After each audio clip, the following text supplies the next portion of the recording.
Hermanos queridos, es una bendición el poder estar con ustedes en esta noche. Damos muchas gracias al Señor por esta nueva oportunidad. Aleluya. Dame un poquito más de micro, de volumen, ¿sí?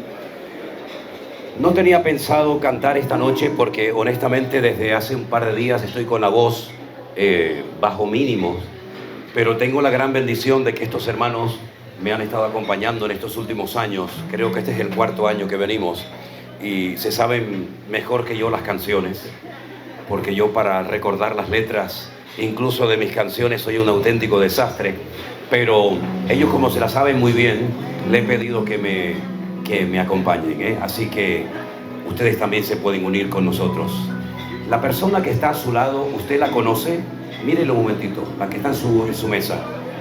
¿La conoce o no? Si no lo conoce, preséntese y dígale: Dios te bendiga, bienvenido. Aleluya. No es el momento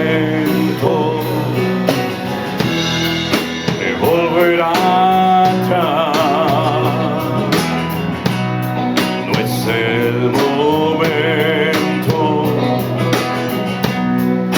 de abandonar.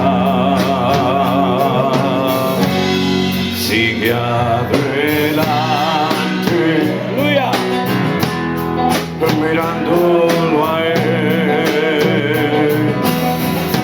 Pronto llegaremos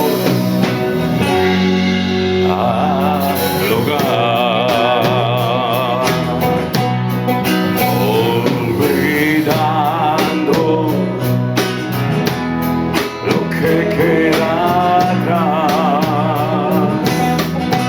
extendiéndome a lo que está delante. Prosigo a la meta, al llamado de mi Dios,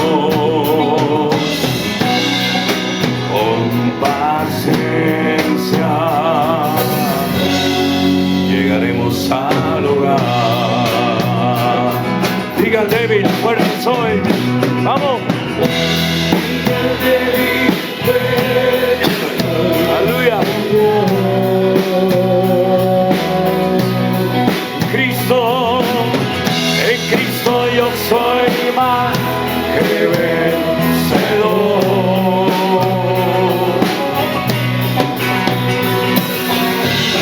Aleluya. Mi fuerza. Hay victoria. Hay victoria en el nombre del Señor. Digan David.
¿Cuántos creen que hay victoria en el nombre del Señor? Si así no fuera, ninguno de nosotros podríamos estar en esta noche en este lugar. Pero damos gracias al Señor por su victoria, por sus bendiciones. Y una vez más estamos realmente sorprendidos de el esfuerzo tan grande que ustedes hacen para poder estar en una reunión como esta. Hermanos que nos comentan prácticamente a diario en todas las reuniones que tenemos, que han estado conduciendo un montón de horas, y eso no deja realmente de sorprendernos. Y eso significa de que hay hambre de la palabra del Señor. Y yo les felicito por eso, y que ese hambre nunca se vaya de vuestras vidas. Nos gustaría en esta noche, así rápidamente, preguntar a los que están aquí reunidos, los lugares lejanos de los que vienen. Por ahí me había dicho una hermana que creo que venía del Perú, si no recuerdo mal. Hay varias gente del Perú. Le damos un aplauso de bienvenida a la gente que ha venido del Perú en esta noche. Gloria a Dios. De lugares lejanos, ¿de dónde han venido también? Ahí atrás, de Colombia. Fuerte ese aplauso a nuestro Dios. Aleluya, qué bueno. ¿De dónde más vinieron? ¿Usted, hermana? Honduras. De Venezuela también. Gloria a Dios. A todos un aplauso fuerte y sobre todo a nuestro Dios. Aleluya. Vamos. Vienes contra mí con espada y jabalina. Yo voy contra ti. En el nombre. Canta. Por muy grande que tú seas. Todos. Aleluya. Al enemigo yo vencí en el nombre de mi Dios. Mayor es el que está en mí, el que viene contra mí. Por un camino vendrán y por siete todos huirán.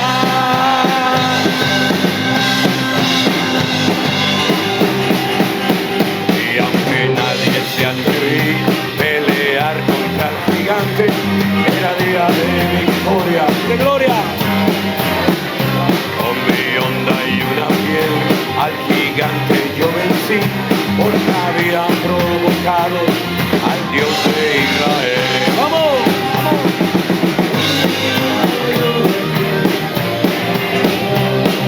Mayor es el que está en mí que el que viene contra mí. Por un camino vendrán y por siete huirán. ¡Aleluya! ¡Otra vez! Al enemigo yo vencí en el nombre de mi Dios. Amén. Por un camino vendrán y por siete huirán. ¡Vamos! Huirán.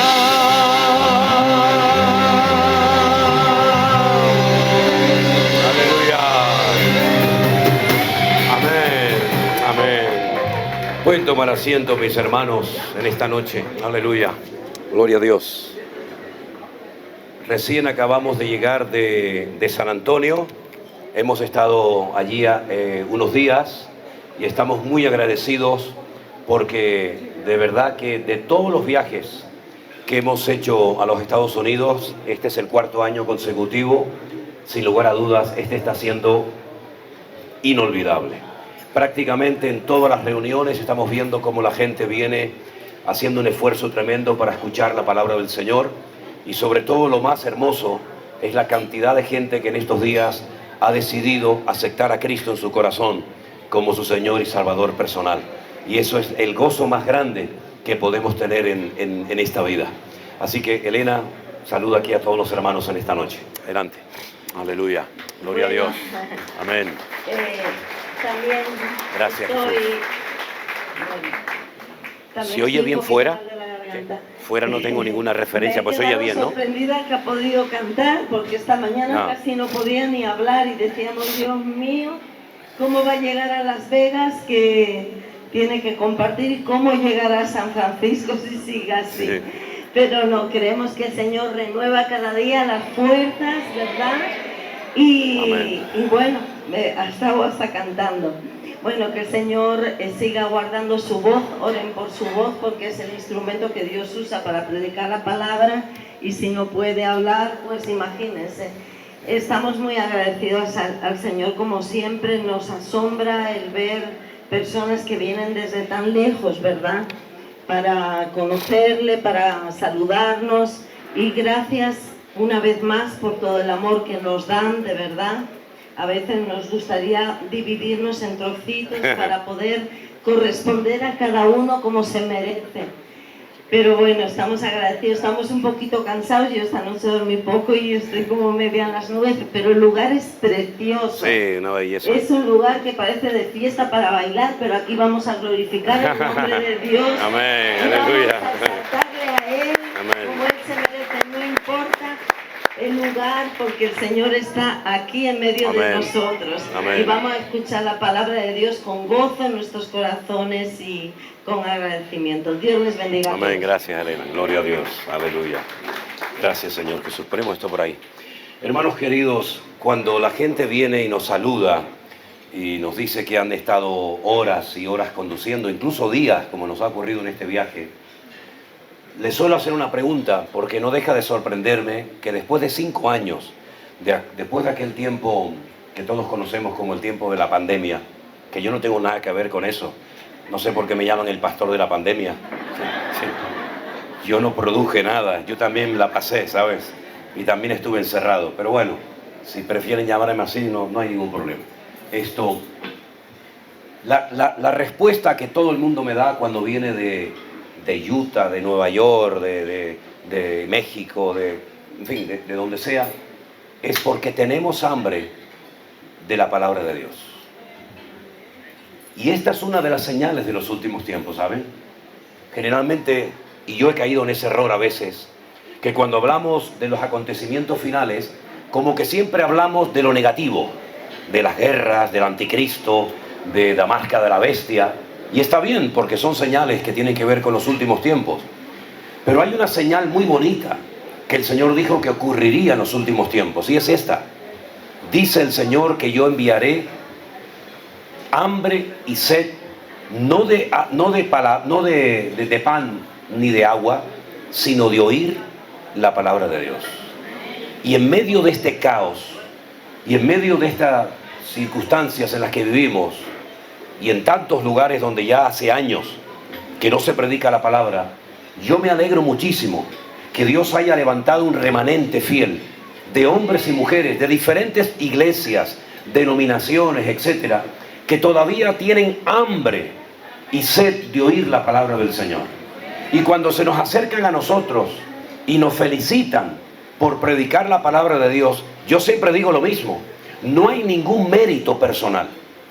No hay un mérito especial porque uno, por 44 años, haya estado predicando la palabra de Dios. Porque yo entiendo que es la obligación y el deber de todos y cada uno de los pastores del mundo de predicar la palabra de Dios. Lamentablemente, vemos que en muchos ambientes cristianos evangélicos se han apartado de la palabra.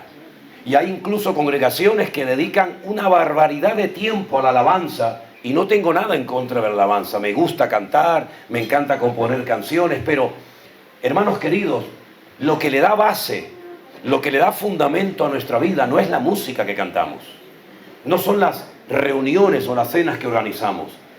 La base y el fundamento de tu vida tiene que ser la palabra de Dios. Porque cuando vienen pruebas, cuando vienen dificultades, aquellas personas que están bien arraigadas a las Sagradas Escrituras son las que van a poder soportar las pruebas y las que van a poder estar en victoria. Y el mundo, dice la Biblia, que cada vez va a ir de mal en peor. Dice que habrán engañadores, habrán manipuladores, habrán falsos cristos, falsos profetas, falsos apóstoles, falsos maestros, falsos pastores. La Biblia es muy clara en cuanto a esto. No seamos ingenuos. Yo veo que hay muchos creyentes que todavía piensan que el mundo se va a arreglar. Bueno, ahora entró un nuevo presidente, ¿no?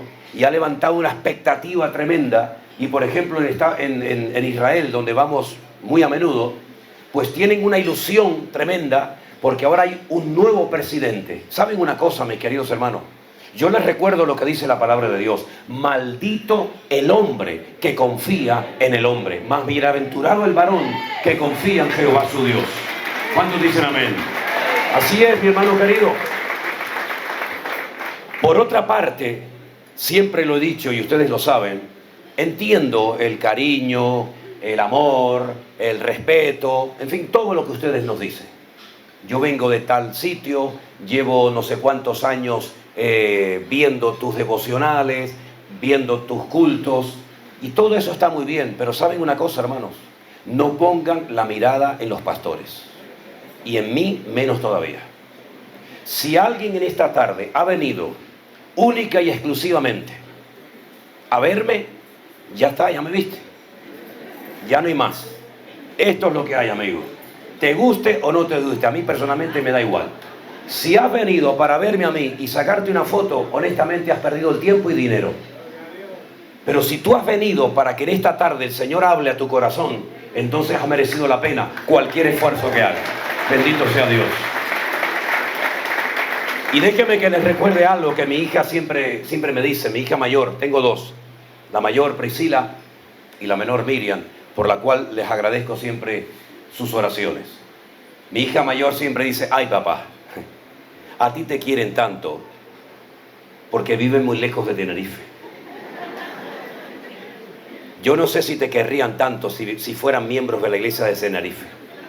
A lo mejor muchos de los que te dan tantos besos y abrazos y foto va y foto viene, probablemente a lo mejor a los 15 días se marcharían de la iglesia. ¿Saben por qué?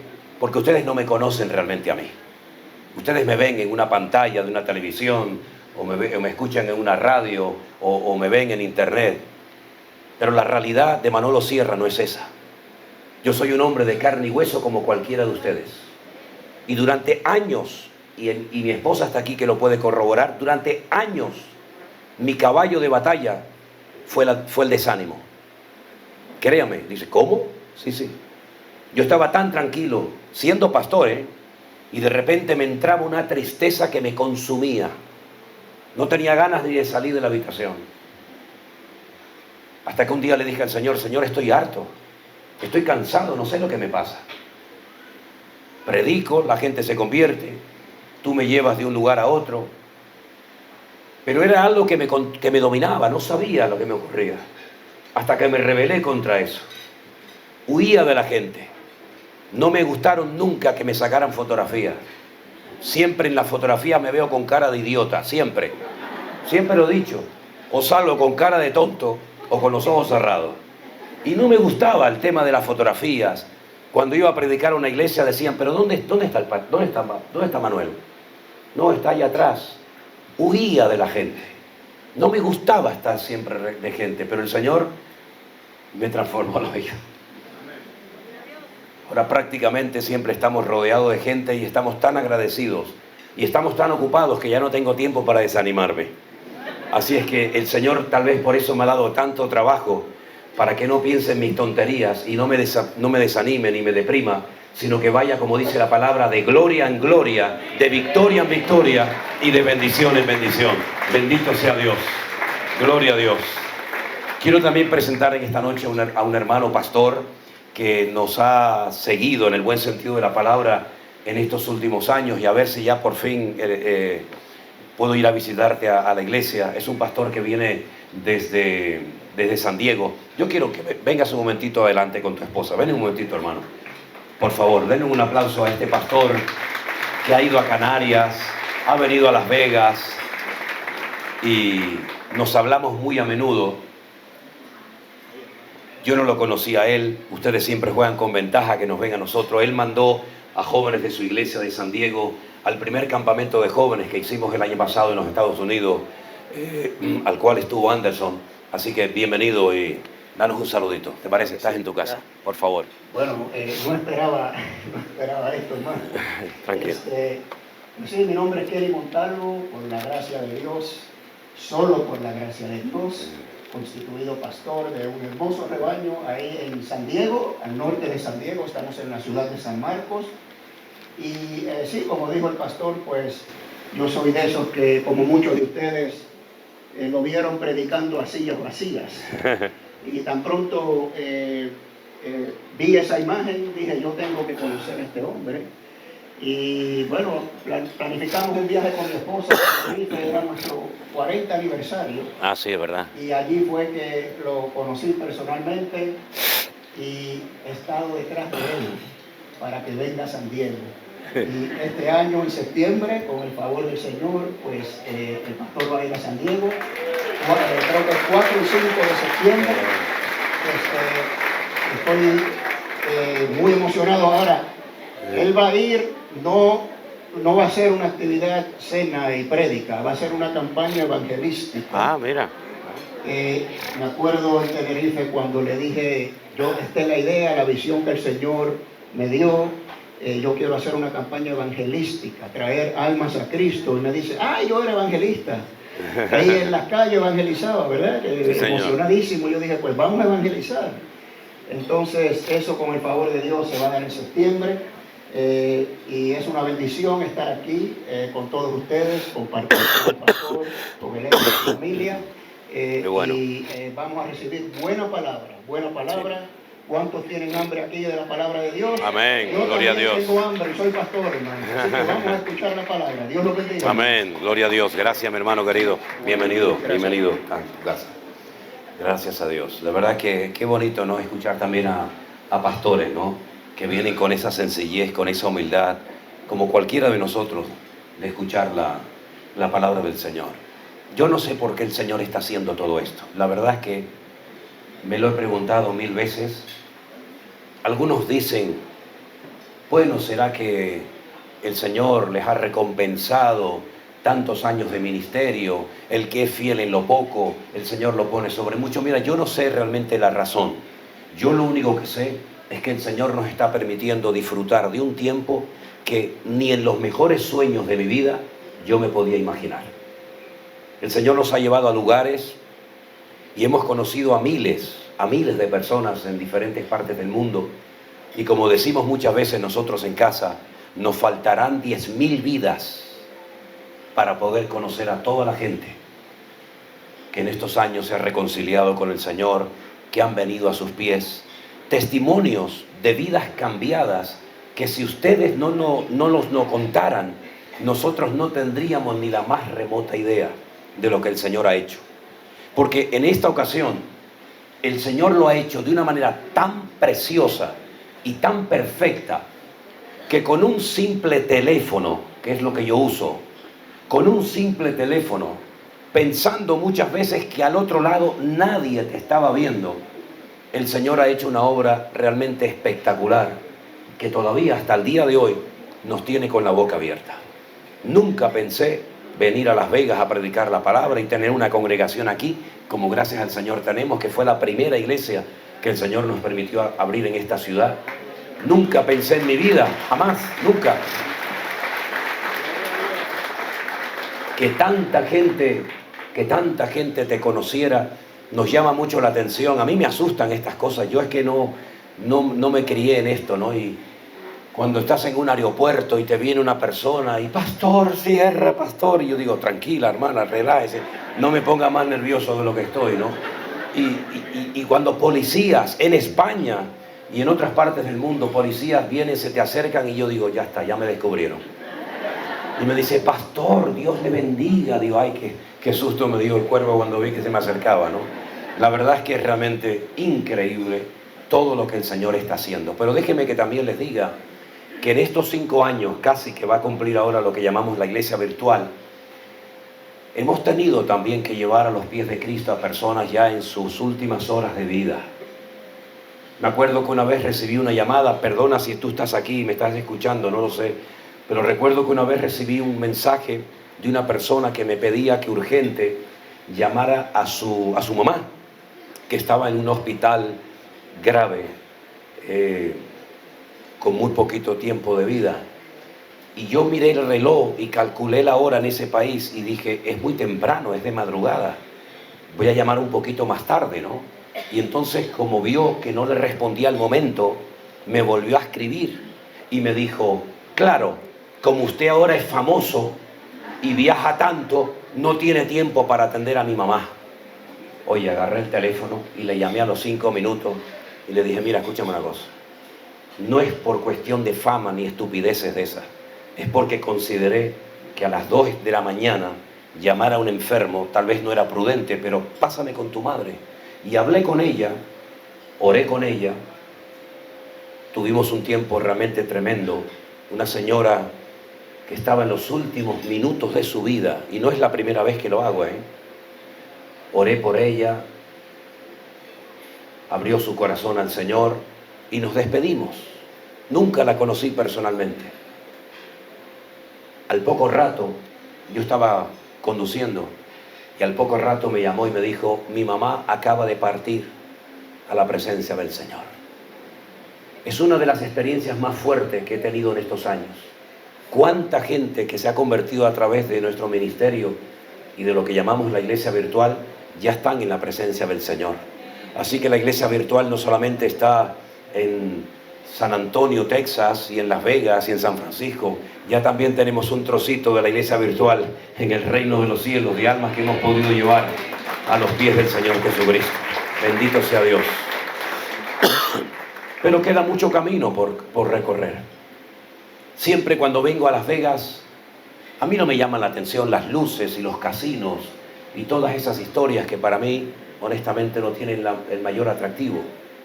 Lo que me llama la atención es la cantidad de jóvenes que están tirados en las calles. Yo entré esta noche, creo que fue por aquí, por esta puerta entré, ¿no? O por allá, entré por allá. Allá afuera hay una fila enorme de gente durmiendo allá afuera y viven peor que los perros. Ahí tirados entre basuras, entre escombros, jóvenes que un momento de su vida fueron niños y jugaron y seguramente alegraron el corazón de sus padres, pero están allá afuera, mientras tú y yo estamos cenando aquí. Que toda la comida que sobre, que no la tiren, la vamos a dar a esa gente que está allá afuera, porque hay tanta necesidad. Y pienso cuántos vinieron a esta ciudad a hacerse millonarios, a hacerse ricos jugando a la ruleta o jugando en cualquier casino, y terminaron perdiéndolo todo, su vida, su dignidad, etcétera, etcétera, ¿no? Qué tremendo, ¿no? Queda tanto camino por recorrer, tantos millones de almas para llevar a los pies de Cristo. Yo lo dije en una ocasión, que cuando yo oía a los predicadores, yo recién convertido, oía a los evangelistas americanos que venían a las Islas Canarias a visitarnos y hablaban de sus triunfos, de sus victorias, de sus campañas evangelísticas. Yo, siendo muy joven, le decía al Señor, Señor, a mí algún día me gustaría poder llevar algunas docenas de personas a tus pies. Esta gente habla de miles. Yo, Señor, me gustaría llevarte un par de docenas de almas a tus pies. Cuando tuve constancia de que llevé a unas cuantas docenas de gente a los pies de Cristo, entonces me animé y comencé a orar y pedirle al Señor que me permitiera llevar a cientos de personas a los pies de Cristo.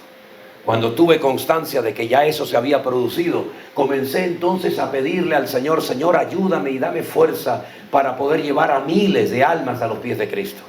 ¿Y saben cuál es mi petición ahora? Señor, dame fuerzas hasta el último momento de mi vida para poder llevar millones y millones de almas a los pies tuyos. Aleluya. Que es la mayor satisfacción que en esta vida podemos tener. Bueno, hermanos, quiero llevarles al Evangelio de Juan unas palabras del Señor Jesucristo extraordinarias que nos van a dar el pie, la base para hablar del tema que quiero compartir con ustedes en esta noche. Señor Jesucristo, hablando con sus discípulos, le dijo, no se turbe vuestro corazón, ni tenga miedo. ¿Creéis en Dios? Creed también en mí. Escuche bien, en la casa de mi Padre muchas moradas hay. Si así no fuera, yo os lo hubiera dicho. Voy pues a preparar lugar para vosotros. Y si me fuere y os preparare el lugar, vendré otra vez y os tomaré a mí mismo, para que donde yo estoy, vosotros estéis conmigo. Jesús vino ya una primera vez hace 2000 años. Es un hecho histórico. Puedes creer o no, pero es un hecho histórico que hace 2000 años vino y nació en Belén de Judea un hombre llamado Jesús de Nazaret. Y no es que su apellido fuera Nazaret, sino que lo que se utilizaba era el lugar, la localidad, la población donde uno había nacido o se había criado, y se pegaba el nombre. por ejemplo, se conoce a Jesús de Nazaret, no porque nació en Nazaret, sino porque se crió muchos años en esa localidad. Se conoce, por ejemplo, a Judas Iscariote, porque era de un pueblecito pequeño llamado Iscariot. Se conoce a María Magdalena, porque era de un pueblo, que lo hemos visitado recientemente, que se llama Magdala, que era un saladero de pescado, ¿verdad? Todo el pescado que se obtenía y se pescaba en el lago de Genesaret, se salaba y había un camino que se puede transitar y se llevaba hasta Europa, hasta Roma, todo aquello. Y así podríamos ir enumerando distintos personajes de la Biblia que se menciona su nombre, o a veces también el nombre de su padre, y también la población o el lugar de donde eran. El Señor Jesucristo estuvo solamente 3 años activo ministerialmente hablando. Tenemos muy pocos datos de, por ejemplo, su infancia. Sabemos que nació en Belén de Judea, que fue circuncidado al 8º día conforme a la ley de Moisés, que al poco tiempo fue presentado en el templo, que un sacerdote llamado Simeón lo bendijo. Sabemos que a los 12 años subió con sus padres a Jerusalén a la fiesta de Sucot o de tabernáculos, que aparentemente se perdió, aunque mi opinión personal es que los que se perdieron fueron los padres, no Jesús. El Señor estaba donde tenía que estar, los que se perdieron fueron sus padres. Y poco más. No sabemos qué hizo cuando tenía 18 años, o 20, o 25, y por ahí flotan todo tipo de teorías. Que si se fue a la India y con los gurús de la época aprendió todo tipo de artes y de ciencias, que estuvo en Egipto, que se fue con los chinos, en fin, toda cantidad de estupideces habidas y por haber. Siempre digo que hay gente que tiene más facilidad para creer en las tonterías y en las mentiras que no se pueden demostrar que en aquellas realidades y verdades que sí se pueden comprobar, ¿verdad? Pero a los 30 años él decide dar un paso adelante. Y su primer mensaje fue muy corto, pero muy directo.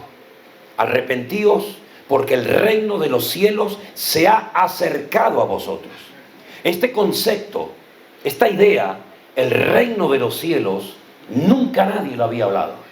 En el Antiguo Testamento vas profeta tras profeta y te das cuenta de que cada uno tenía su estilo, su forma, sus expresiones, sus palabras. Incluso si lees, por ejemplo, en hebreo, el libro de Sofonías, era un profeta que predicaba muy bien, pero escribía muy mal, escribió con muchas faltas de ortografía. Pero sin embargo, ninguno de ellos jamás mencionó ese tema de el reino de los cielos o el reino de Dios. Sin embargo, el primero que lo hizo fue el Señor Jesucristo. Y dice que para formar parte de ese reino o de ese gobierno celestial, uno tiene que entrar arrepentido. ¿Qué es arrepentirse? Arrepentirse no es llorar y compungirse por algo malo que has hecho. Arrepentirse no es sentirte mal porque has destrozado tu vida y la de tu familia o tus amigos y tienes remordimiento de conciencia, pero sigues igual. Yo he conocido a muchísimos drogadictos, a muchísimos alcohólicos, a muchísimas personas que reconocen que han tirado su vida por la borda y lo reconocen. He destruido mi familia, perdí mi trabajo, perdí mi empresa, perdí mi salud, pero no se arrepienten, siguen en el mismo camino. Arrepentirse significa cambiar de dirección. Si iba en una dirección, ahora voy en una dirección totalmente contraria, opuesta a la que iba. Y eso es lo que el Señor nos pide a todos y a cada uno de nosotros. Que nos arrepintamos, que reconozcamos que no hemos hecho las cosas adecuadamente. Que nos hemos equivocado, sinceramente, pero nos hemos equivocado. Y que cosas que nosotros amábamos y venerábamos, incluso hasta las compartíamos con los amigos o familiares o seres queridos, resulta que ahora nos dan vergüenza. Y el apóstol Pablo llegó a decir en una de las cartas que escribió a los romanos, ¿qué fruto te quedó? ¿Qué fruto te queda de aquellas cosas que hacías, de las cuales ahora te avergüenzas? Nos da vergüenza contar las barbaridades que hicimos, los pecados que cometimos, nos da vergüenza. Pero sin embargo, sabemos que el Señor es un Dios amplio en perdonar. Él perdona y olvida. ¿Cuántos dicen amén? Y ese es el primer requisito para poder formar parte del reino de Dios. ¿Es que no formamos parte del reino de Dios? Pues no. Porque si vamos al primer libro de la Biblia, te encuentras que la primera pareja, Adán y Eva, estaban bajo el gobierno, bajo la cobertura del Creador, del Dios Todopoderoso. Pero al creer en la mentira, al creer las ofertas, las manipulaciones del diablo, pecaron y se apartaron de Dios. Y las consecuencias, tanto a corto como a largo plazo, fueron terribles. Aún las está pagando la humanidad. Enfermedades, guerras, muertes, violencia, etcétera, etcétera. El hombre se desconectó de Dios. Quedó como un barco a la deriva sin timón. Unos escogieron un camino, otros escogieron otro camino. Ahí nacieron todo tipo de religiones y filosofías inventadas por los hombres, tratando de acallar la voz de sus conciencias, ¿verdad? Y unos decían que hay que hacer esto, y otros decían que hay que hacer lo otro. Y dice la Biblia que al final tiene que venir el Creador, humanado, encarnado en la figura del Señor Jesucristo, y decir: yo he venido a buscar y a salvar lo que se había perdido, y yo soy el único camino. Camino que os lleva a la verdad, y verdad que os lleva a la vida, porque no hay otro nombre bajo el cielo dado a los hombres a través del cual ustedes pueden salvarse. Es decir, Él se acerca al hombre. El hombre no se acercó a Dios, al contrario, el hombre huyó de Dios, el hombre se escondió de Dios. Sin embargo, el Señor se humana, se encarna, se rebaja, siendo igual a Dios. No tomó el ser igual a Dios como cosa que aferrarse, sino que se despojó a sí mismo, tomando forma de siervo, y estando en la condición de hombre, se humilló hasta la muerte, y muerte de cruz, dice la Biblia. Y Él viene y se acerca a nosotros, y nos extiende sus manos. Y todo aquel que se arrepienta puede formar parte de ese reino que no tiene un lugar físico, que no tiene, digamos, unos gobernadores y unos príncipes y unos reyes como las naciones de la tierra, pero es un reino real al cual pertenecemos. Pero ese reino espiritual, algún día cuando el Señor Jesucristo venga en su segunda venida, y por cierto, la segunda venida de Cristo es uno de los temas más mencionados en toda la Biblia. No solamente en el Antiguo, sino también, lógicamente, en el Nuevo Testamento. Y ese reino algún día se acercará y se establecerá en un lugar concreto que dice la Biblia que será en la ciudad de Jerusalén. Y pondrá sus pies en aquel día sobre el monte de los olivos que está enfrente de Jerusalén. Y el monte se partirá y establecerá su reino milenario y estará entre nosotros y veremos su gloria. Y toda la tierra será llena del conocimiento del Señor. Él mismo sabía que iba a morir, pero Él mismo también dijo: me voy, pero volveré otra vez. Y el Señor se fue, dice la Biblia, a preparar un lugar para nosotros. Había mucha información acerca de su primera venida, acerca de su nacimiento, de su muerte, de su ministerio, etc. Pero también hay mucha información acerca de su segunda venida. Y este es un tema que a mí me ha apasionado mucho. Y les voy a decir algunos motivos. Porque yo no formé parte del grupo de discípulos de Cristo cuando Él vino por primera vez. ¿Te has preguntado alguna vez, hermano, si tú hubieras vivido en la época de Jesús, te hubiera escogido a ti el Señor como uno de sus discípulos? ¿Me hubiera llamado a mí? Hubiera dicho: Manuel, ven. Hubiera pasado de largo. ¿Qué hubiera pasado si hubiéramos vivido hace 2000 años en Israel? ¿Me hubiera llamado a mí el Señor para formar parte de su equipo, para ser uno de sus discípulos? No lo sé. Pero todo lo que leemos de Jesús no lo hemos visto con nuestros propios ojos. Pero el Señor ha guardado lo mejor para el final. Y nos ha dado muchísimas señales e indicaciones muy claras para que sepamos en qué momento de la historia nos encontramos. Permítame compartirles algo que ustedes no lo van a leer en ningún periódico, ni escuchar en ninguna televisión, y probablemente desde muy pocos púlpitos. Y lo digo esto con todo respeto. Recientemente recibí una llamada y unos mensajes de un conocido que tengo en Jerusalén. Él es una persona ortodoxa judía. Si ustedes lo vieran, viste exactamente igual que un judío ortodoxo. No hay ninguna diferencia entre él y todos los que están cada día orando en el Kotel Hamarabí o en el Muro de los Lamentos. Y esta persona, con la cual he tenido a veces más, a veces menos contacto, me comentaba que algo que dice el Nuevo Testamento, porque él es creyente en Yeshua, él es creyente en el Señor Jesucristo, me comentaba acerca de lo que la Biblia llama en Mateo capítulo 24 la abominación desoladora. Mateo 24 dice, el que lee entienda, cuando veáis la abominación desoladora, ¿verdad? Y me preguntaba qué pensaba yo acerca de ese concepto. ¿Qué es para ti? Me preguntaba, la abominación desoladora.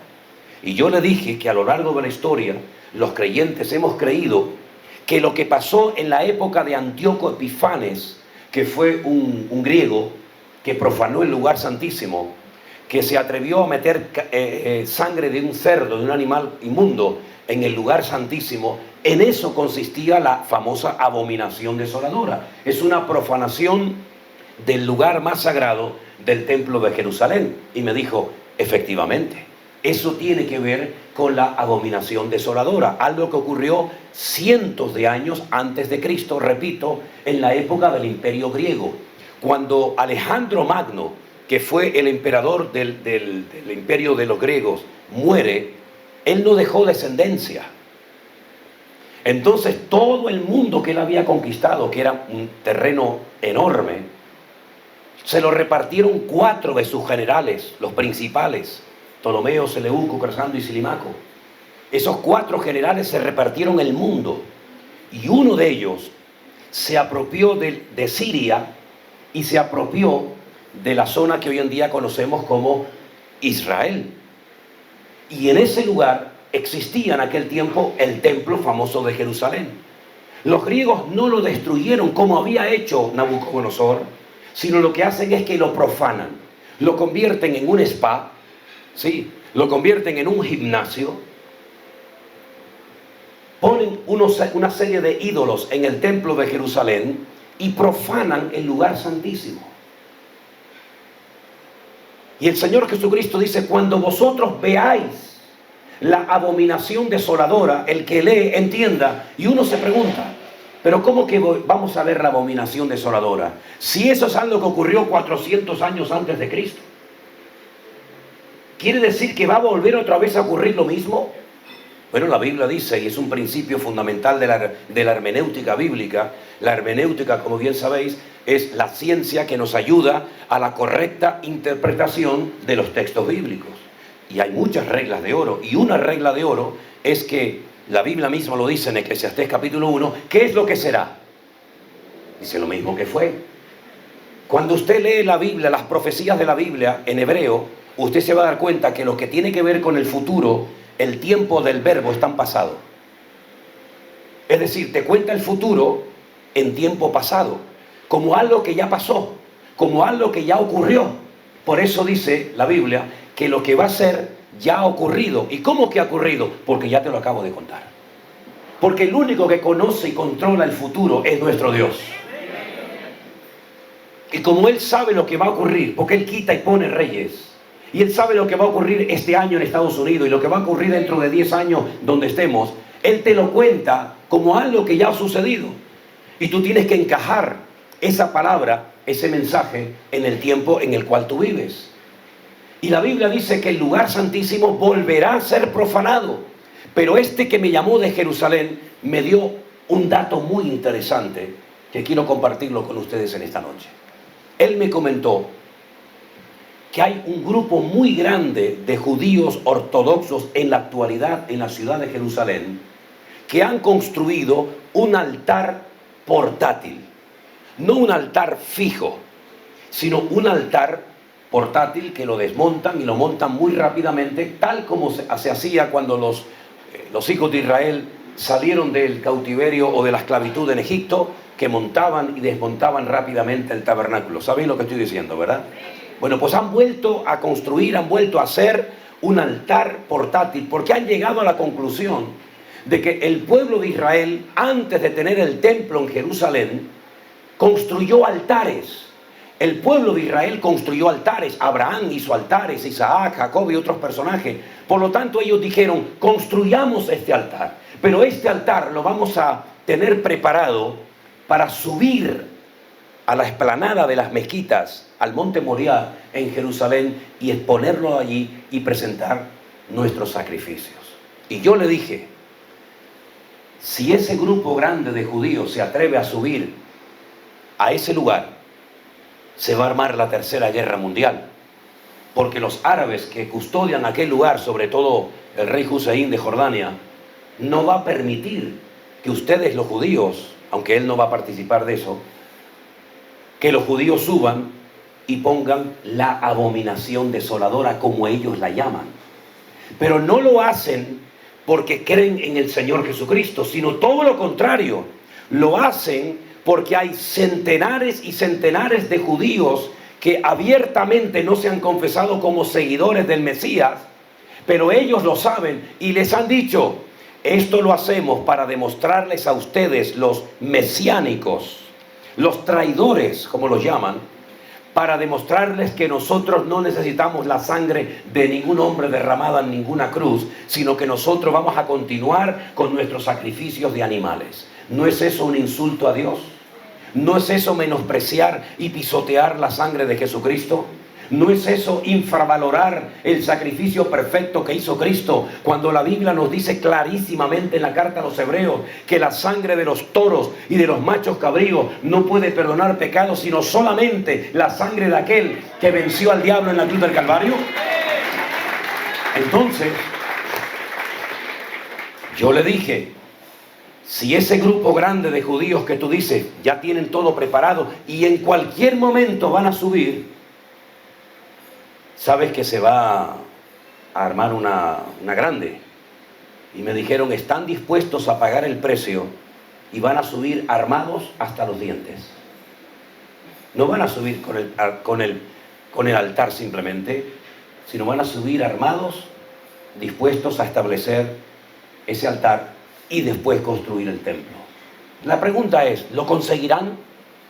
¿Conseguirá el pueblo de Israel reconstruir el templo de Jerusalén? Hace unos días se me acercó un señor, después de una predicación, creo que fue en San Antonio, y me dijo: hermano, yo no veo la reconstrucción del templo en el Nuevo Testamento por ninguna parte. Y le dije: pero yo acabo de predicar de ese tema, y el texto que mencioné es que aquel inicuo, aquel hombre de pecado, hijo de perdición, se levantará contra todo lo que es objeto de culto y se sentará en el templo de Dios haciéndose pasar por Dios. Y el templo de Dios, ¿cuál era y dónde estaba? Y me dice: ahora lo entiendo, hermano. Digo: pues estuve 1 hora y media predicando, usted no se dio cuenta. El tercer templo de Jerusalén es el sueño dorado del pueblo de Israel, porque para ellos Dios vivirá en ese templo. Ellos no creen como nosotros, que somos el templo del Espíritu Santo de Dios. Pablo dijo en varias ocasiones la expresión: no quiero que ignoréis. ¿Saben que hay varias veces que él emplea esa expresión? No quiero que ignoréis, no quiero que ignoréis. Y en una ocasión dijo: no quiero que ignoréis, amados míos, que vuestro cuerpo es el templo del Espíritu Santo de Dios, el cual mora en vosotros. Pero un judío no cree que una persona puede llevar a Dios en su cuerpo. ¿Pero usted lo cree? ¿Usted cree que Dios puede estar dentro de su vida?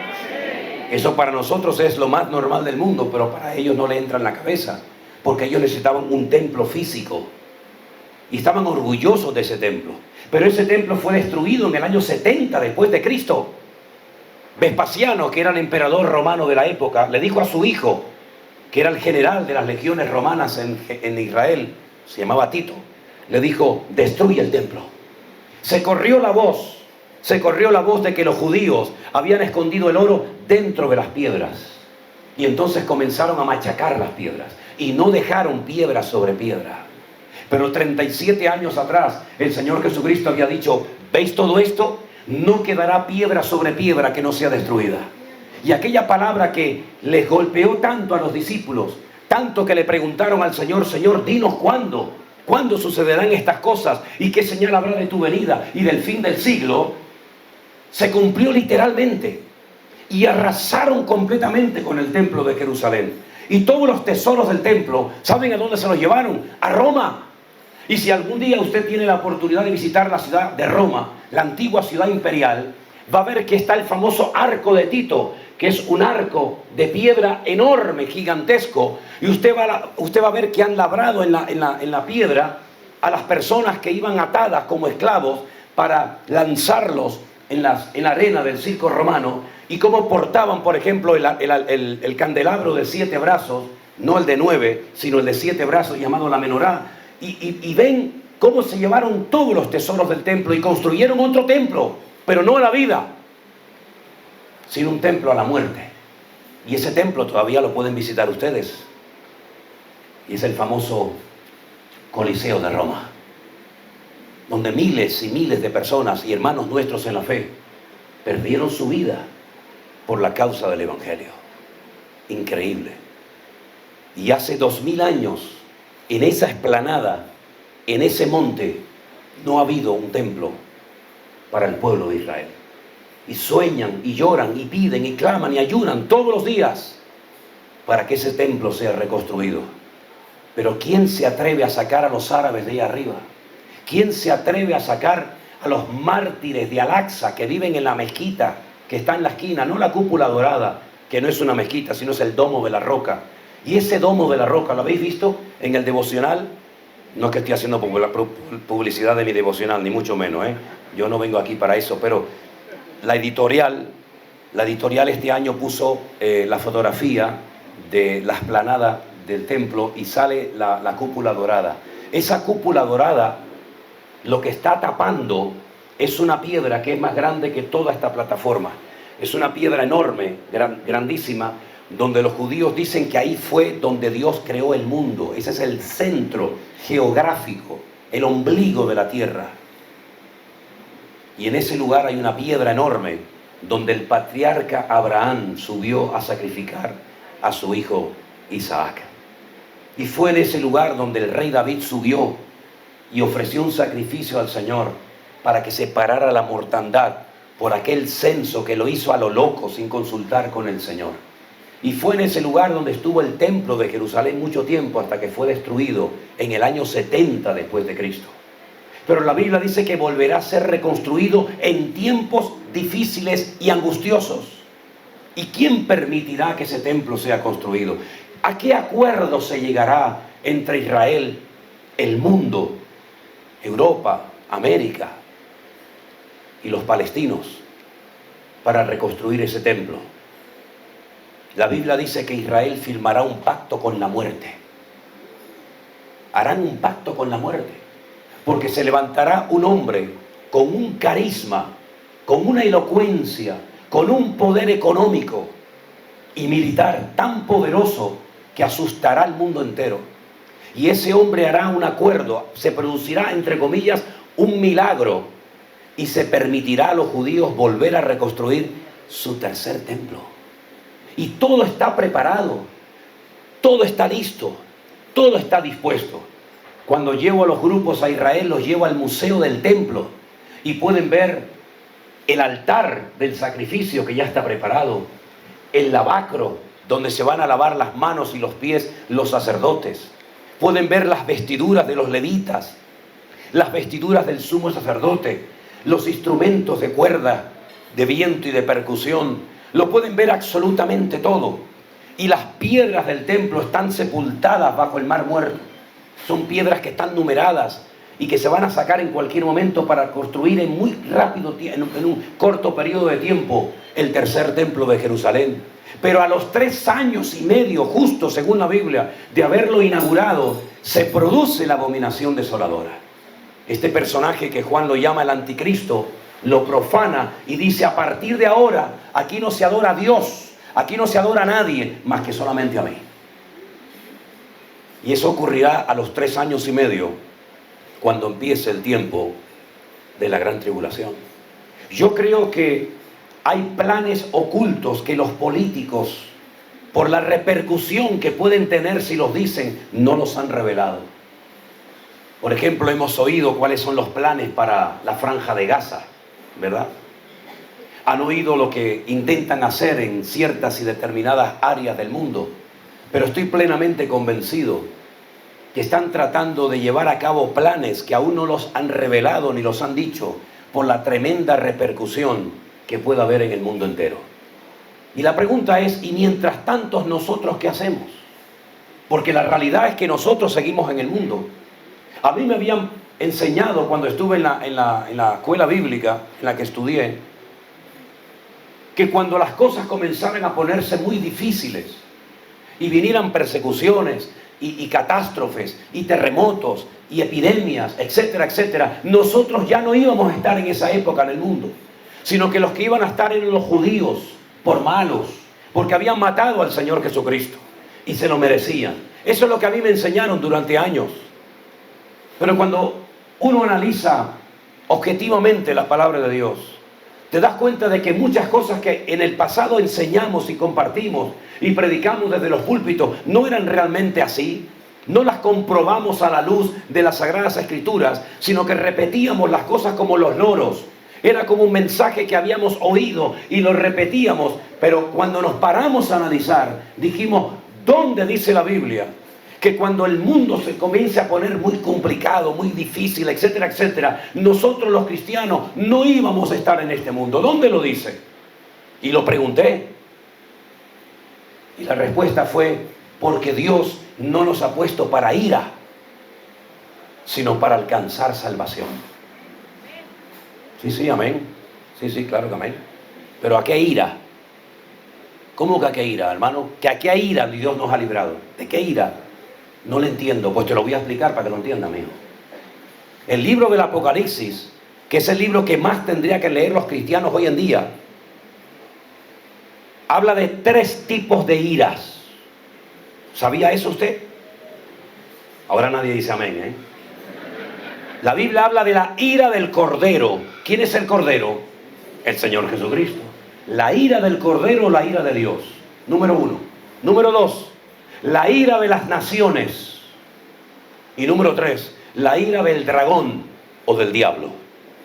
Usted sabe que el diablo recibe muchos nombres en la Biblia. Dragón, diablo, serpiente antigua, etcétera, etcétera.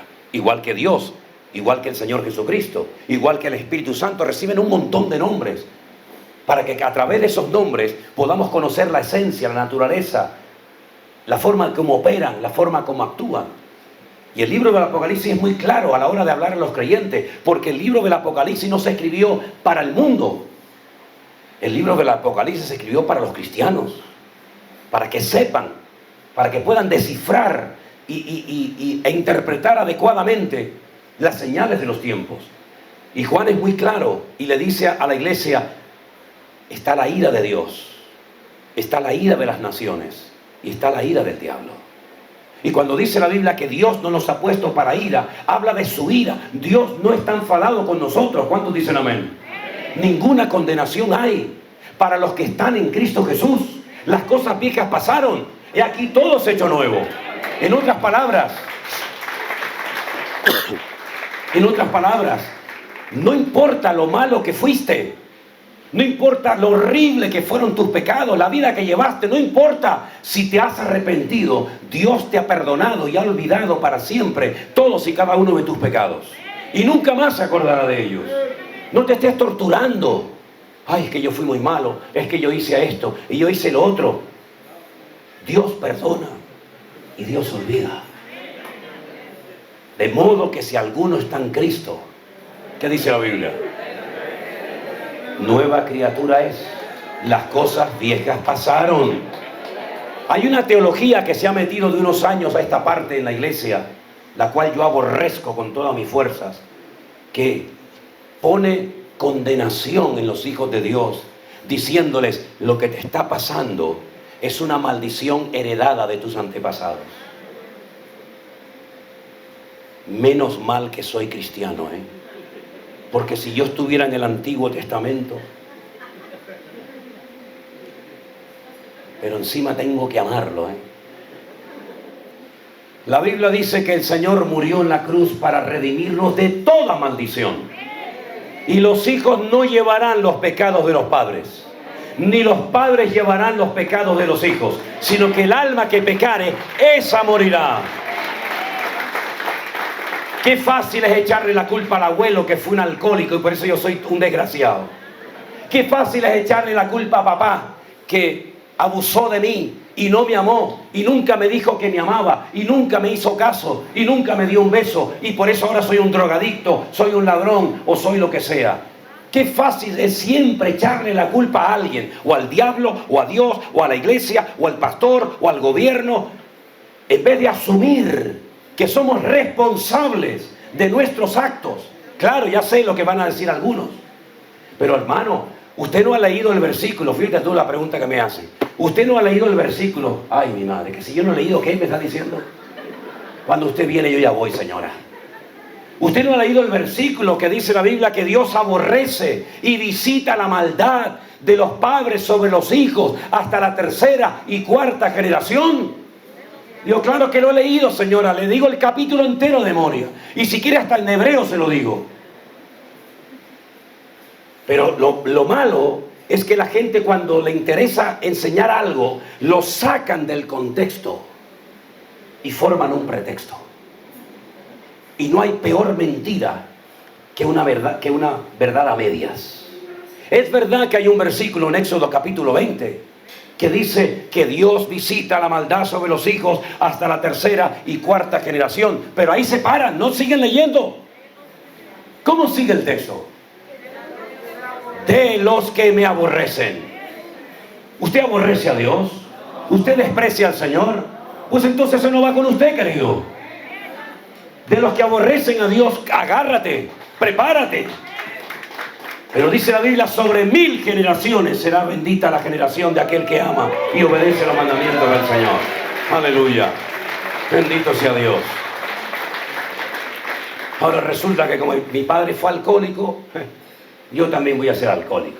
Tú eres alcohólico porque a ti te gusta soplar, amigo. Déjate de rollos. No, es que yo soy mujeriego porque toda mi familia fueron mujeriegos. Tú lo que eres un... Bueno, me tengo que morder la lengua. ¿Me entiendes? No le eches la culpa. Si tú te has arrepentido, el Señor te ha perdonado. No te condenes. Ninguna condenación hay para los que están en Cristo Jesús. Esa es la ira de la que estamos exentos. Dios no está peleado conmigo. Yo soy su hijo. Si vosotros siendo malos, escuche esto, si vosotros siendo malos sabéis dar buenas dádivas a vuestros hijos, de tal manera que si tu hijo te pide un pan, tú no le darás una piedra, o si te pide un pescado, tú no le darás un escorpión, ¿cuánto más mi Padre Celestial os dará las cosas que ustedes necesiten? Dios no está enfadado con nosotros. A mí me dijeron, pórtate bien, que si no el Señor te castiga. Y me crié con esa cosa. Dios me castigue. Cuando me caía, que me estaba cayendo siempre. Tengo cicatrices por todos los lados, por aquí, por la pierna, por el hombro, por el tobillo, por todos los lados. Me decían, ve, eso te pasa porque te estás portando mal. Es decir, que Dios se ensañaba en un niño que era malo y que era rebelde porque me portaba mal. Yo no creo en ese Dios. Yo no creo en un Dios de un garrote en la mano. Yo creo en un Dios que lleva heridas en sus manos por amor a ti, porque murió por ti en la cruz del Calvario. Yo creo en ese Dios. Aleluya. Esa ira estamos exentos, claro que sí. Pero una cosa, ¿y de la ira de las naciones estamos exentos? Claro, es muy fácil estar aquí comiendo y encima uno que viene de España a predicarme la palabra. Claro, así soy cristiano yo también. Claro, comiendo el postre, esto y aquello, musiquita buena, lucecitas de colores, que estoy hasta el gorro ya de la dichosa luces de colores, ¿verdad? Qué bueno es, qué bueno es. Ya dije que las apagaran, dice que no pueden. Bueno, venga, pues déjalas ahí. Pero saben que en este momento hay hermanos nuestros que están en campos de concentración, recibiendo tortura por ser cristianos. Y cuando los hermanos en China se saludan, no es como nosotros, ay hermano, ¿qué tal? Dios le bendiga. Sino el saludo normal de los hermanos nuestros en China es, ¿cuántas veces has estado en la cárcel, hermano? ¿Cuántos latigazos llevas en el cuerpo? ¿Cuánto tiempo has estado bajo tortura? Claro, es muy fácil vivir aquí el cristianismo. Dame. Pero lugares donde pagan con su vida. La semana pasada degollaron a 70 hermanos nuestros en el Congo, Le cortaron la cabeza a 70 hermanos nuestros, ahí en África. Yo vivo a 120 kilómetros de África. De esa ira no estamos exentos, hermanos. Ha habido persecución siempre a lo largo de la historia contra la iglesia. Y la iglesia no se ha hundido, al contrario, se ha fortalecido y se ha renovado. y de la ira del diablo. ¿Quién está exento de la ira del diablo? Si el diablo te odia y si pudiera machacarte lo haría. Por la misericordia de Dios no nos ha destruido, pero si él tuviera un minuto, mira lo que le hizo a Job. Mira lo que le hizo a Job con permiso de Dios. Cuando dice el Señor, ¿de dónde vienes? Dice, de rodear la tierra. Dice, ya está dando vueltas por la tierra. ¿Y por qué dice rodear la tierra? Lo descubrió. ¿Saben cómo lo descubrió? ¿De dónde viene? Dímelo otra vez. De rodear la tierra. Ah, luego no eres omnipresente como yo. Yo no tengo que rodear la tierra, yo estoy en todas partes al mismo tiempo. Pero tú tienes que dar vueltas para estar allí, para estar aquí, para estar allá, porque tú eres un ser limitado. Y en tu limitación no te has fijado que hay un varón por ahí que ha marcado una diferencia en su forma de hablar, su forma de comportarse, y se llama Job. Y Satanás le responde a Dios, claro, tú lo has cercado, tú lo tienes protegido, tú lo has prosperado y bendecido, pero quítale todo lo que tiene. Permíteme atacarlo para que veas cómo blasfema contra ti en tu misma cara. Y el Señor estaba tan seguro de su siervo que le dijo, ¿a que no? ¿Qué me quieres? ¿Echar un pulso? A ver quién gana. Venga, a ver quién puede. A los 7 hijos se los mató en una semana. 7 funerales, todos sus hijos, varones y hembras. Enfermó de una enfermedad que se le caía la piel a pedazos como un leproso. Sus casas se derrumbaron, todo su patrimonio lo perdió en una semana. Sus amigos se le volvieron en contra. Sus ovejas, camellos, asnos, bueyes, todo lo perdió. Y cuando estaba en el peor momento, destruido, sin dinero, enfermo, sin nada, llega su esposa. Gracias a Dios que la Biblia no dice cómo se llamaba. Gracias a Dios. Y le dice, maldice a Dios y muérete de una vez. Y le dice Job, ay, como cualquier mujer insensata has hablado. Aunque Dios me mate, lo seguiré adorando, porque yo sé que mi Redentor está vivo. Bendito sea Dios. Mira, la capacidad de resumir ideas profundas que tenía Cristo a mí me sorprende. Yo le he pedido al Señor, Señor, que con pocas palabras puedo decir mucho. El Señor Jesucristo con 3 palabras lo definió. Es un ladrón que viene a hurtar, a matar y a destruir. Esa es la función del diablo. Robarte el gozo, quitarte la paz, destruir tu familia, destruirte. Pero él no va a poder. ¿Por qué? Porque yo he venido para darte vida y vida en abundancia. Fuertes aplausos a Dios. Aleluya. Y a su nombre. Amén. Amén. Entonces cuando te han enseñado y has oído que nosotros no estamos puestos para ira, ya te he explicado de qué ira estamos exentos. De la ira del Señor, que es nuestro Padre. Pero de la ira de las naciones y de la ira del enemigo, el Señor no ha prometido librarnos, sino fortalecernos en medio de la prueba. Porque todo el que quiera vivir piadosamente sufrirá persecución. Y es tiempo de que el juicio de Dios empiece por la casa de Dios. Así que en los tiempos finales, la iglesia, nosotros vamos a ser probados de una forma tremenda. ¿No se acuerdan cuándo empezó este periodo especial? Bueno, ¿hay algún cubano aquí? Cuando yo estuve en Cuba, la última vez, una de las veces que fui, me decían que estaban en un periodo especial. La iglesia entró en un periodo especial en el año 2020, ¿se acuerdan? ¿Qué pasó en el año 2020? Aquellos que decían al Señor, Señor, no tengo tiempo para orar, Señor, no tengo tiempo para ti, para leer tu palabra. El Señor dijo, vas a ver cómo vas a tener tiempo. Vas a ver cómo vas a tener tiempo. Y metió por primera vez en la historia de la cristiandad a millones de cristianos en las casas. Y ahí sí tenías tiempo. Y ahí el Señor comenzó a hablar. Y el Señor en su palabra dice, entra en tu aposento, pueblo mío. Es un versículo de Isaías. Entra en tu aposento, pueblo mío. Cierra la puerta, entre tanto que dura la indignación. Y Dios nos metió dentro de la casa y comenzó a sacudir a todas las naciones de la tierra. Sacudió a los gobiernos, sacudió la industria de la hostelería, del turismo, el transporte, absolutamente todo. Y fue un tiempo en el que la fe de muchos fue probada y muchos no soportaron la prueba. ¿Cuántas iglesias se cerraron? ¿Cuántos pastores perdieron el contacto directo con sus ovejas, con su pueblo, que no sabía si estaban muertos o estaban vivos? El Señor habló claramente desde hacía 2000 años.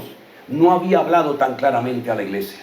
Y algunos oraban y decían: Señor, oramos para que pronto vuelva a la normalidad. Y yo decía para mí, esta es la normalidad. Tener tiempo para Dios, buscar al Señor en primer lugar, para que todo lo demás nos venga por añadidura. Nunca en nuestra vida pensábamos que a puerta cerrada recibimos más apoyo y más ayuda que en toda nuestra vida. Porque el Señor es galardonador de los que le buscan. Y el Señor habló a la iglesia. Algunos captamos el mensaje y nos pusimos las pilas. Y supimos lo que tuvimos que hacer. Con gente o sin gente, con sillas vacías o con multitudes, seguimos ahí al pie del cañón. Y el Señor honró su palabra, no a la persona. El Señor respaldó a su palabra. Y vimos desde el año 2020 que se han convertido mucho más gente que durante muchos años que tiene la historia de la iglesia. ¿Por qué? Porque el Señor viene pronto y está preparando una iglesia que ya no dependa de un gran varón evangelista famoso, sino que dependan única y exclusivamente de la soberanía del Señor. Y le hemos enseñado a la gente a depender del Señor, a ser autodidactas, a tener cada día su devocional, su tiempo a solas con el Señor. Porque si en algún momento nos cierran las iglesias, si en algún momento las redes sociales las cierran y prohíben predicar el evangelio, yo creo que a estas alturas ya tenemos bien claro que ya no dependemos de iglesias, ni de pastores, ni de ministerios, ni de famosos, sino dependemos del Rey de Reyes y Señor de los Señores. Bendito sea Dios. Y ahora más que nunca, ese pueblo que amamos y hemos visitado por más de 20 años, todos los años, el pueblo de Israel está pasando el peor momento de su historia desde la Segunda Guerra Mundial. Nunca había ocurrido lo que ocurrió el día 7 de octubre. El día 7 de octubre, en cuestión de horas, más de 1.200 personas fueron matadas, fueron asesinadas de las formas más horrendas que ustedes se puedan imaginar. Metieron en hornos a niños pequeños. Quemaron a familias enteras, mutilaron, descuartizaron, violaron, hicieron de lo peor. Es como si hubieran abierto la tapa del infierno por unos minutos. Y es un pueblo que era tan alegre, y es un pueblo que está dolorido, y es un pueblo que está roto, porque tienen o un amigo, o un primo, o un padre, o un conocido que ha perdido la vida, porque no solamente fueron esos, sino casi los 1000 soldados que han perdido la vida, más otros tantos de miles que han quedado sin ojos, sin piernas, sin brazos, mutilados para el resto de sus días. Pero cuando vamos los grupos de cristianos, y lo hemos vivido, nos paran por la calle y nos abrazan y nos dan las gracias, porque saben que los que verdaderamente les amamos y les apoyamos somos los que creemos en el judío más importante de la historia de la humanidad, que fue nuestro Señor Jesucristo, al que ellos rechazaron, pero al que nosotros amamos con todo nuestro corazón. Bendito sea Dios. Y cuando el año pasado fuimos con un grupo a Israel, y vengo con un grupo, y me dice: ¿qué grupo? Digo, toda esa gente que está ahí en la cola, toda esa gente viene conmigo. Y no se lo creía, porque ha llegado el momento de demostrar el amor, no con palabras, sino con acciones. ¿Cuántos dicen amén? Pónganse de pie, mis queridos hermanos, en esta noche. Denle un fuerte aplauso a nuestro Dios. Aleluya. Vamos a orar, aleluya, vamos a orar. Gracias, Señor Jesús, por tu palabra. Gracias porque tú vienes pronto y tu galardón contigo. Te pedimos que tú nos prepares, que estemos abiertos a todo lo que tú tienes preparado para cada uno de nosotros. Bendice a cada familia aquí representada. Si usted puede hacerlo ahora, ore por la persona que está a su lado, hermano. Ahí en su silla, en su asiento. Ore por él. Rey de Reyes, señores, señores, podemos cantar. Ore por ese hermano. Dígale: hermano, vamos a orar juntos para que el Señor nos fortalezca en la fe y podamos seguir cada día adelante en el nombre del Señor. Bendígalo. Ore por él, hermano. Ore por ella. En el nombre de Jesús, mientras cantamos una alabanza, estamos orando juntos al Señor. Aleluya, vamos. Rey de reyes, Señor de señores, admirable consejero, consejero, Dios fuerte, Manuel, Dios con nosotros. El Cordero que fue inmolado, eres digno de tomar el poder, las riquezas, la sabiduría, la fortaleza, la honra y la gloria y la alabanza. Aleluya. Amén. De los siglos, amén. Rey de reyes, Señor de señores, admirable, consejero, Dios fuerte, Manuel, Dios con nosotros. Y el Cordero que fue inmolado, eres digno de tomar el poder, las riquezas, la sabiduría, la fortaleza, honra y la gloria y la alabanza por los siglos de los siglos. Amén. Arriba, Rey de reyes, Señor de señores, admirable. Consejero, Dios fuerte, Manuel.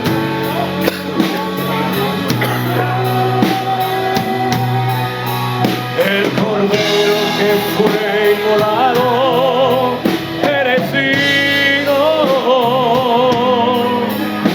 de tomar el poder, las riquezas, la sabiduría, la fortaleza, la honra y la gloria. Aleluya, por los siglos de los siglos. Amén. Por los siglos de los siglos. Amén. Por los siglos de los siglos. Amén. Fuertes aplausos al Señor. Dios les bendiga, hermanos. Amén. Hermana Xiomara, quien sea. Dios les bendiga. Ahora tendremos tiempo para saludarnos y todo eso, ¿vale? A tu lado vi, mi espíritu a tu diestra.